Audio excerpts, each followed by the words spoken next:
Greetings, fellow travelers, and welcome to the way of the Showman, where we view the world through the lens of showmanship.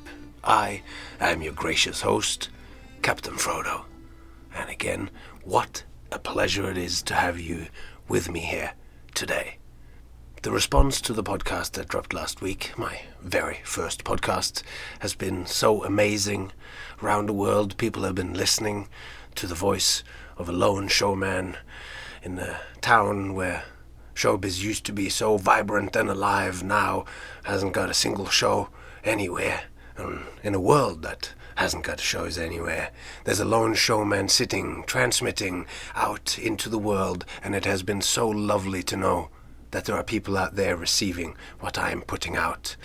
People have been downloading it around the world. Some internet service has been sending me emails telling me how I've been doing. Not that I ever asked for it, but apparently we hit the 5th most downloaded podcast in the performing arts section of iTunes in Norway, which is tremendous. With the population of Norway, that means we had somewhere between 11 and 14 downloads.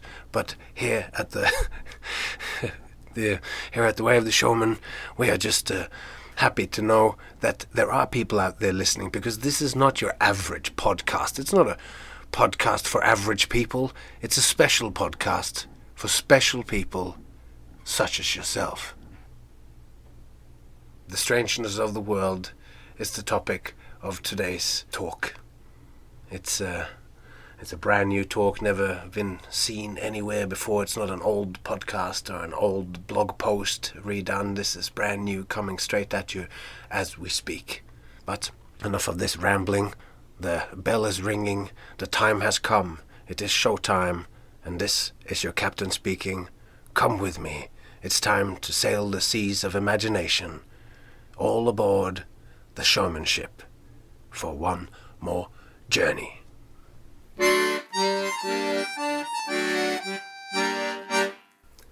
Welcome to the new world.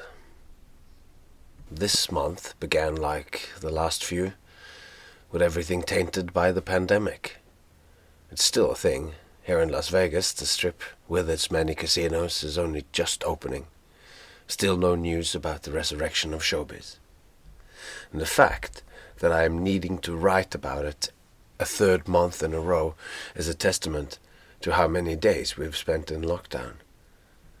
I spoke to my brother from another family, Hamish McCormick of Carnival Cinema fame, just the other day. And after publishing an online blog magazine for several years, he finally took the step to create an unbelievably good-looking, content-rich paper, real-life, in your hand, something you can hold magazine of culture, music, circus, and showmanship. And the magazine is called Fluke and was launched to the world during the Adelaide Fringe Festival, which is probably the largest gathering of our tribe of circus, comedy, and carnival stuff. There's rides, it's in a beautiful garden. It's all over town, actually. It's physical theatre, dance, music, and all sorts of general good times. Anyway, this festival goes for a month, and it finished on the 15th of March 2020. And by that stage, the world had already changed here. We were in full lockdown here in Las Vegas, and many places were already closed off by then. The funny thing about this is that Hamish got that magazine out just before the pandemic hit, which is interesting, since the next issue, which will come out later in the year, will be about a completely different world. For our industry, this is a watershed moment. It'll be a before and after the pandemic delineation. Like, we'll be saying, I remember in the days before the pandemic, we used to spit water at the audience, people used to sit on people's laps, and people used to kiss and pash on the lips, and I used to do that in my street show. All this will be a thing of the past. A performing arts and culture magazine like Fluke will now naturally have to, from here on, be about creative ways that circus folks and performing artists and other practitioners of the craft of showmanship will rebound and rebuild, reimagine, and integrate performance in this changed world. The virus has come to stay, and for the foreseeable future, it will be our working environment. It's like an asteroid has hit the circus, and now we'll see which carnival creatures will re-emerge from the rubble. This month began, as I said, with the world being broken by just the pandemic. But then, here in the United States, came the killing of George Floyd by the police, infuriating and revolting, and captured in terrifying detail. With all the tension already built up from being locked down and ongoing racial injustices, the world was a tinderbox. Protests ignited all over America and then the world. I watched this video where Trevor Noah eloquently pointed out that this was the moment what he called the societal contract was torn up. This is like the agreement that we all implicitly signed about what we can expect from society and what society can expect from us. You know, like we'll abide by the law if the law protects us. And living by this unspoken contract is an important part of what makes a free society, what makes it possible. The contract has been broken for a very long time, and this awful video became the butterfly wings that sparked a worldwide righteous storm. I've not got so much to add about this other than that I'm sorry. I'm as flawed as anyone, as guilty as the rest. Black lives matter, black freedom of expression and dignity matters, and it is high time to readdress that social contract. I hope when we are finished straightening out the ripped pieces and taping it all back together again, with all the improvements that are needed, that it'll be a contract worthy of everyone's signatures. Everyone's signatures. The world has become like a bad TV show. A show of many seasons, like any old realistic TV drama, and you've been following along with the seasons, and then all of a sudden, mid-season 5, it introduces a deadly virus pandemic, only to become about a fascist police state in the next episode. And this is like murdering innocent people. And it's now become a dystopian sci-fi horror show, and it wasn't what you signed up for, and we wouldn't accept writing like this in our TV viewing. That kind of genre swapping is considered bad writing. But what is so riveting is that it is also reality TV. So it's reality social media, and the authenticity of the drama results in an experience of real horror. For the deep feeling of real horror comes from feeling like your reality is being undermined. Your reality is liquefying beneath your feet. We've lost our solid ground, and we're dealing with water, with ocean, and no amount of force can flatten the waves of a storm. And the chaos is flooding out into the streets. But turning back to my personal hobby horse of showmanship, it seems a pale and unimportant horse in the light of what's going on in the world. But inside my quarantine lockdown bubble, and a bubble of my own stormy brain, the show still goes on and remains the lens through which I view the world.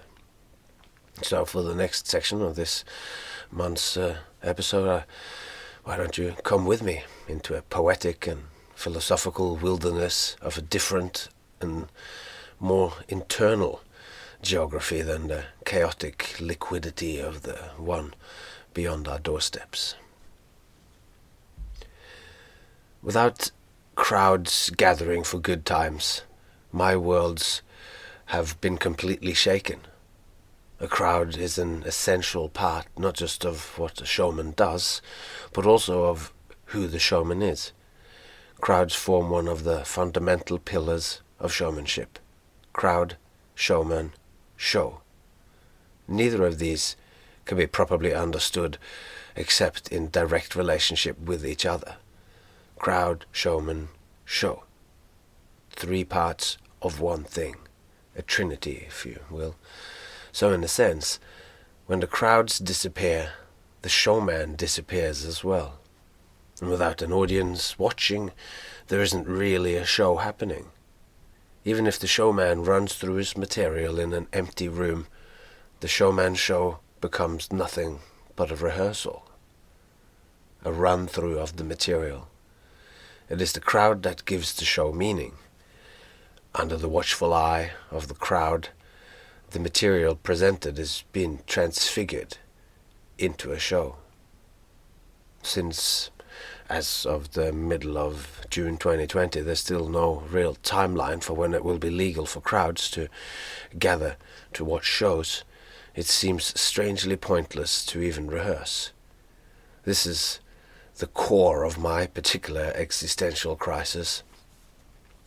Who I am is completely entangled with groups of strangers. Crowds in the outer world enable me to make a living, and crowds in a more inner philosophical sense gives my life meaning. As a follower of the way of the showman, that is. The feeling is similar to an earthquake. When something as fundamental as the solidity of the ground you stand on shifts and rocks and violently shakes, the emotional impact can be substantial, triggering a feeling of real horror. And I am lucky to never have been more than mildly shaken by one of these formidable geological events. And after having your foundations shaken, the world continues, life resumes, but the experience lingers on, sometimes permanently. A thing you trusted, a thing so foundational that you took it for granted to the point of not ever really being conscious of it, can't be trusted anymore.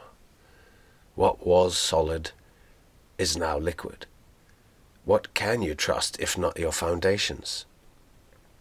It calls for re-evaluation, a reimagining of your foundations. And this psychological, philosophical, and practical call to arms. When the world turns to water, what do you do? What do I do? Well, for the last month or so, I have been retreating into the imagination. It started with me reading a very interesting book, which I highly recommend, called The Lost Knowledge of the Imagination by Gary Lachman. And in this book, Lachman makes a wonderful case for the imagination not just being something frivolous and fanciful, but as a whole other way of understanding the world. He beautifully traces this idea of this lost knowledge through all these interesting people like Goethe and Owen Barfield, William Blake, Kathleen Ryan, and Samuel Coleridge, amongst others. And the basic idea he presents is that there is more than one way to learn about the world. Science is an excellent and a paramount method for getting exact knowledge about the world around us. There is, however, a whole world inside us with emotions, thoughts, and powerful desires to do things in the world, which can benefit from being looked at in a different way than by focusing on what can be measured and weighed.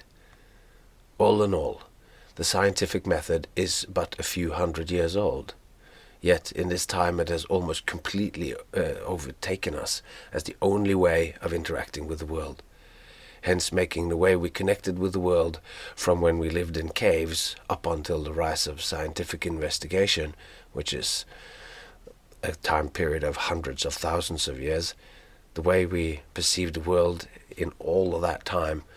This is the lost knowledge that he speaks about in the book. And I mean, this is this dichotomy that goes through my life, so I'll be the first to admit that I have a problem with making things up. If as soon as you make a case for anything at all which can't be correlated with something that's correspondent in the world, there's a very real possibility that you have just made something up. If you then start treating imaginative knowledge as the same kind of truths we arrive at in the outer world through science, a whole new world of problems might arise. And that said, even though there are limitations to the knowledge of the imagination, there are also limitations to the knowledge of science. And reading Lachman's book made me think of another creator and thinker which wasn't included in the book. And I'm thinking of Werner Herzog, the German filmmaker.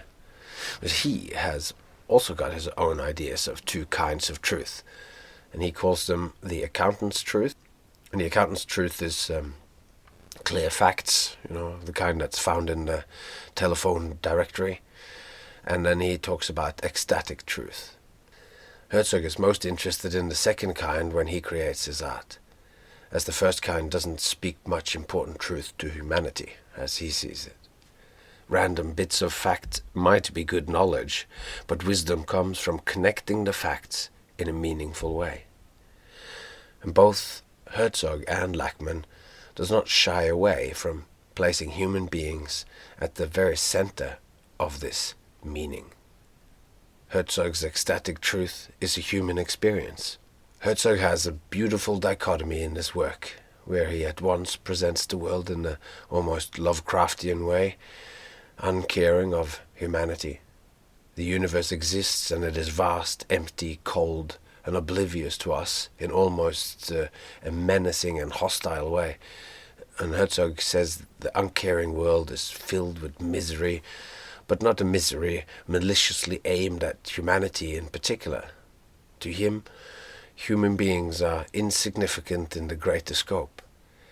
Yet the unflinching depths of the kinds of questions that he asks his interview subjects in his documentaries are about profound emotions.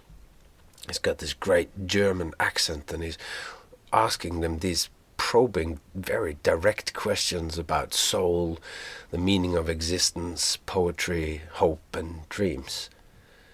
And to me, Herzog's work, all his movies and documentaries, embodies a coming together of explorations of both the outer and the inner, always seeking a poetic, ecstatic truth in the cold facts of the accountant's truth. An artist Lachmann does mention, and does write about in his book, is the poet Samuel Taylor Coleridge, who wrote The Ancient Mariner, made him, you might have heard that, water, water everywhere, and all the boards did shrink, water, water everywhere, and not a drop to drink. That Coleridge with the albatross. Anyway, he distinguished between two kinds of imaginary thinking. One which he called fancy, which he thought of as just combining elements that already exists in your consciousness, like how you can puzzle together random things in collage, like a dog with arms made from strangler vines is a kind of fancy. Each of the elements already exists in the world, and only their combination creates any kind of novelty. And the other kind of creative human power he called imagination. That's the true imagination, and he divides this imagination into two kinds. The primary type of imagination is the one which is shared by all humanity, and it is what allows us to unconsciously understand the structure of the world.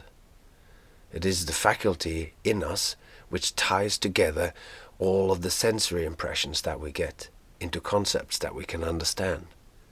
It is this primary kind of imagination which ties together all the different perceptions, like the fluttering greens above and the green lines that are crisscrossing the green, and then a thick vertical column. And from all of this different stuff and the rustling that you hear, it puts together these things into a tree in our minds. So it's this kind of imagination that gives us knowledge about the world. To be able to put together the random sensory impressions and put it together into a thing might seem like a trivial thing, but as the research into artificial intelligence and pattern recognitions in computer, it turns out that it is not quite as easy as what you imagine when you're a human being to put these things together so you understand what is one thing and what is something else. Coleridge's second kind of imagination is the kind of imagination that we think of as imagination perhaps today, and that is the domain of the poet. It's the kind of imagination which is specific to the artist and which, as Coleridge describes it, sort of dissolves and diffuses and dissipates in order to recreate. And in this way, the poet engages in a conversation with the phenomena of the world by studying them each in their own right, stripping them back, squinting in the process, and from this glean a new understanding. It's similar in a way to a deep human conversation, where two people can share their impressions and opinions on a topic, and then, if both are open to it, they can reach a new and enriched understanding of the topic. Like the initial part of the conversation is the planting of a seed, and the second part is the development of the plant. Nurtured in just the right way, it might even flower. A flower that you would not have been able to discover, or this might be an insight that you wouldn't have been able to discover except for in this shared and open imagination. If you open yourself in the right way, the conversation with the person or with the world can go beyond a simple piecing together of ideas and opinions and become a discerning discovery of the topic as it imaginally unfolds like a thing in itself. This is an attempt at sketching out this other kind of imagination, and I've found this concept very interesting, and it's a big topic, and I'll get back to it in the future, but it's something which I am only just awakening to, and it feels like a fertile idea space for inspiration for anyone who is interested in the craft of showmanship, any artist or poet. Which brings us on to this thing that I'm thinking about, and this is that in this last month I have also been reading poetry. I've been reading David Whyte, a particular favorite of mine, but closer to home, or my ancestral home, I've been listening to recordings made by a poet called Kolbein Falkeid, and he's a poet from my hometown in Norway, a small coastal town which, as the saying goes, was built with herring bones. This refers to the herring which used to migrate up along the west coast of Norway, and the fishing industry which sprung up with it, which quite literally placed the city of Haugesund on the map, spectacularly placed as it is at the heart of the fjordland. One of the things that's special about poets is that they aren't afraid of deep conversations. Conversations not just with people, but with places, and with the frontiers of geographies, both inner and outer, armed with, according to Coleridge, their very own kind of imagination. Poets, at least the good ones, let themselves sink into the reality which lies beneath the surface of appearances. And I say good poetry, as there is a lot of bad poetry too. And this reminds me of a line from a poem by Charles Bukowski about the reason why there exists so much bad poetry in the world. There'll always be money and whores and drunkards, down to the last bomb. But as God said, crossing his legs, I see I have made plenty of poets, but not so very much poetry. There's even a myth from the Norse mythology explaining where all this endless bad poetry comes from, but that'll be something for another time. Kolbein Falkeid has a lot of good poetry. I discovered an incredible poem the other day about some beach toys left behind by a child, and hearing him recite it in an audiobook just shook my foundations, which has been the theme of this month, and I shook it in a poetic way, in its weaving together of images of sand, sea, sleep, children, and forgotten toys becoming like little fires we can warm ourselves by as our childhood sails away to distant horizons. The poem reveals a deeper truth, something which is so very much alive and connected, something so deep and direct I can't defend myself against it. A glimpse of a different aspect of reality comes alive between the words in the swirls and waves of its different strands of meaning which splash against the beach frontier of my mind. And the poem is in Norwegian, and I won't even attempt at translating it here, but I trust that you, my dear listener, have the imaginative power to sense the kind of shift of consciousness a meeting with a poetic or ecstatic truth can have. Leaving it unsaid and merely imagined can sometimes get closer to the truth than a shallow synopsis anyway. And Kolbeinn Falkeid uses the imagery of coasts, ocean, boats and fishermen in his poetry. And this is such an immense part of the appearances for those living with the roiling chaos of the North Sea at their literal doorsteps, which is what I grew up with. Those who know me well knows that I am most un-Viking-like. I get fiercely seasick, so although many of my friends and colleagues makes a good living on cruise ships, there's no way I can make a good living on a cruise ship. Cruise ship life would be nauseating and vomit-inducing living for me. And anyway, who knows what will become of cruise ship living for now. The poetry of nautical imagery, though, has revealed a different, imaginal sea where perhaps I would not feel so sick with the swellings of the waves. The nautical foundations of Kolbeinn Falkeid's poetry has become a medicine, a motion sickness tablet to calm my inner nausea and the feeling of seasickness in this new liquid reality we all find ourselves in. It's calmed my churning stomach enough for me to rediscover my way, imaginatively, and finding it transformed. Not by a fanciful, making shit up kind of imagination, but the kind of imagination that connects me to the world and lets me participate more fully in it.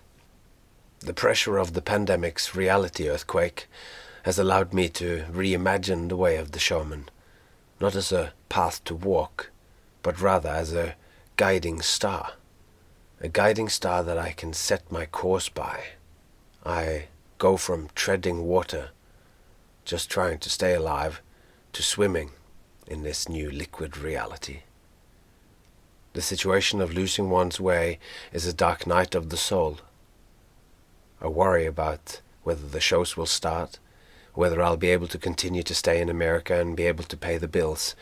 And in that dark place, I forgot one thing about stars, and that is, they only come out at night. They're always there, but you can only see them when it gets dark, and the darker it gets, the more stars you can see. We all could do well to use this dark time to pick out our guiding star and set our course onward. And with that, we've come to the end of today's thoughts.